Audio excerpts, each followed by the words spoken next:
Bagaimana sih Pak persepsi pelaku pasar terkait dengan ekonomi Indonesia secara keseluruhan? Apalagi di kuartal ketiga kemarin ekonomi Indonesia capaiannya tidak sampai 5%, kemudian kondisi industri manufaktur masih terkontraksi, daya beli masyarakat juga masih loyo. Bagaimana pelaku pasar melihat ini? Apakah memang fundamental dan juga daya tarik ekonomi Indonesia masih cukup menarik? Kalau kita melihat tahun 2024 ya, perkiraan para analis global itu pertumbuhan ekonomi dunia di 3,1%, ya, sementara pertumbuhan ekonomi Indonesia di 5%.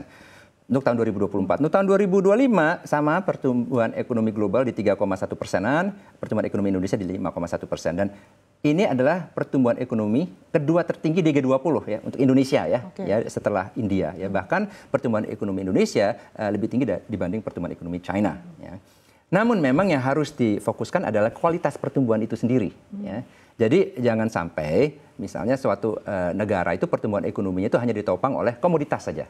Ya, dalam hal ini misalnya batu bara, kelapa sawit ya. Karena sektor komoditas itu tidak banyak menyerap tenaga kerja. Yang banyak menyerap tenaga kerja itu adalah sektor manufaktur. Ya.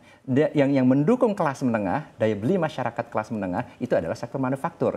Jadi in the long run untuk jangka panjang ya, sektor manufaktur ini yang harus dibenahi dan diperkuat. Artinya kalau kondisi manufaktur kita masih terkontraksi bahkan tampaknya juga sulit karena kalau kita lihat dari segi perekonomian global negara mitra saja ekonominya masih melambat termasuk China. Apakah artinya untuk mencapai pertumbuhan ekonomi 5% di tahun depan ini akan cukup sulit Pak Fauzi? Nah, sebetulnya tidak terlalu sulit, apalagi kalau Indonesia melakukan transformasi, reformasi. Ya, yang diharapkan oleh banyak investor di sektor real itu adalah deregulasi, simplifikasi kebijakan, peningkatan efisiensi belanja negara, baik pemerintah pusat maupun pemerintah daerah, ya, kepastian hukum dan hal-hal seperti itu ya. Dan bisa, jadi artinya produktivitas suatu negara itu ditingkatkan, ya, dan artinya pertumbuhan ekonomi bisa ditingkatkan tanpa harus defisit APBN-nya, defisit anggaran pemerintah negara tersebut itu naik pesat. Dan dalam hal ini kan di Indonesia ada komitmen pemerintah untuk memastikan defisit APBN di bawah 3% dari PDB. Ya, ini salah satu alasan kenapa banyak yang mengkhawatirkan jika pertumbuhan ekonomi Indonesia mau digenjot di atas 5%, bahkan di atas 6%, maka defisit APBN-nya itu akan jebol, ya, karena utang pemerintah itu akan naik besar untuk membiayai belanja negara yang naik pesat. Ya. Itu bisa dihindari jika produktivitas belanja negara itu ditingkatkan. Jadi tanpa harus meningkatkan defisit APBN yang secara tajam. Sebelumnya tadi Anda katakan juga Indonesia untuk bisa meningkatkan hal tersebut tidak sepenuhnya bergantung pada komoditas. Sementara faktanya saat ini kita masih bergantung pada komoditas andalan seperti batu bara dan CPO. Bagaimana Anda melihat resiliensi ekonomi Indonesia dibandingkan dengan negara-negara peers? Makanya kalau kita bicara secara makro, secara agregat, ya, pertumbuhan ekonomi Indonesia di 5% tahun 2025 itu sangat mungkin karena memang para pelaku pasar, para analis global itu memperkirakan pertumbuhan ekonomi Indonesia di kisaran 5,1%. Yang menjadi tantangan adalah bagaimana meningkatkan kualitas pertumbuhan itu sendiri. Ya, bagaimana caranya memastikan bahwa sektor manufaktur dan kelas menengah ini terlindungi. Oke, lalu kalau misalkan terkait dengan kualitas dari pertumbuhan ekonomi dibandingkan dengan negara peers, apakah memang masih cukup atraktif Pak Fauzi? Kembali lagi, kalau misalnya langkah-langkah untuk melakukan transformasi ekonomi diambil, bisa tetap atraktif ya. Karena secara makro, faktor-faktor di Indonesia besar sekali, rakyat 280 juta orang, secara demografi itu relatif muda, ada cushion. Nah, cushion ini adalah komoditas. Jadi kalaupun sektor manufakturnya itu menciut, masih ada sektor komoditas ya. Hanya kualitas pertumbuhan ekonominya itu akan turun jika kita terlalu bergantung dengan komoditas. Oke, Pak Fauzi, di tengah dinamika global termasuk bagaimana pelaku pasar menanti kebijakan Trump gitu ya Pak.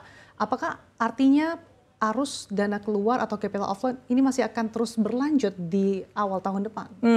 Hemat saya ya, setelah Trump terpilih, dinobatkan sebagai presiden, setelah kabinetnya terbentuk, setelah kebijakan itu lebih jelas, ya akan ada equilibrium baru. Ya.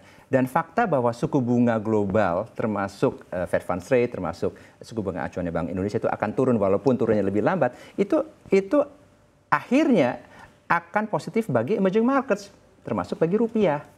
Itu berarti pivotnya baru mulai terasa di kuartal berapa Pak di tahun? Di triwulan pertama tahun depan, khususnya bulan Februari kan sudah mulai kelihatan kan bentuk pemerintahan dan kebijakan yang akan dikeluarkan oleh Presiden Trump. Kalau skenario-nya ternyata kebijakan Trump ini tidak betul-betul seketat yang diperkirakan oleh pelaku pasar, skenario-nya seperti apa? Apakah memang cukup menguntungkan bagi pasar keuangan? Aliran modal akan kembali ke emerging markets. Ya. Karena bagaimanapun juga kita ini ada di cycle pemangkasan suku bunga global. Ya. Jadi ibaratnya 18 bulan ke depan ini suku bunga global itu diperkirakan akan turun. Ya. Pertanyaannya adalah seberapa cepat, itu aja. Tapi dengan turunnya suku bunga global akan membantu memberi cushion, bantalan bagi pertumbuhan ekonomi global dan pertumbuhan ekonomi Indonesia. Oke, tapi terkait dengan langkah proteksionisme ataupun American First dari Trump, tapi di satu sisi apakah memang ada kebijakan dari Trump yang justru pro market bagi pasar keuangan tanah air? Yang pro market? Iya, justru memberikan dampak positif.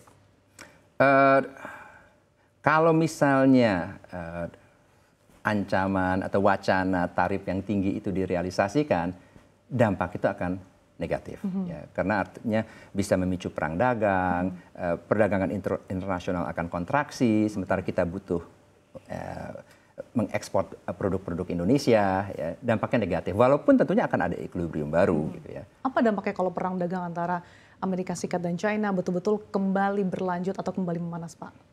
Artinya kita masing-masing akan fokus ke pasar domestik dan produksi domestik. Ya. Jadi supply chain global itu akan keputus. Ya. Supply chain itu akan dibentuk di masing-masing negara. Apakah itu di Amerika, apakah itu di China, apakah itu di Indonesia. Ya. Biayanya akan lebih besar. Oke. Tapi kalau kita flashback ketika Trump menjabat, apakah ada kebijakan-kebijakan yang justru menguntungkan Indonesia, Pak Fauzi? Yang menguntungkan Indonesia pada saat itu? Ya. Atau justru lebih banyak dampak yang harus diantisipasi? Dampaknya adalah ketidakpastian. Ya. Tapi kembali lagi, jika pada akhirnya ada deal, ya, ada deal antara Amerika Serikat dan China, dan juga kita jangan lupa dengan terpilihnya Trump sebagai presiden, kemungkinan besar perang Rusia-Ukraina itu bisa cepat berhenti.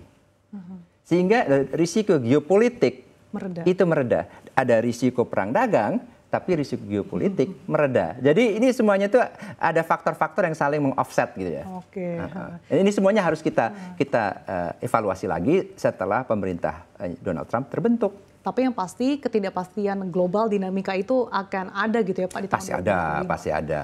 Oke. Dan di tengah berbagai dinamika yang masih akan mewarnai pasar keuangan tanah air, Pak, langkah-langkah apa saja, kebijakan apa yang harus diambil pemerintah baik dari segi kebijakan moneter ataupun mungkin dari segi fiskal yang perlu diambil untuk mengantisipasi dampak-dampak ini?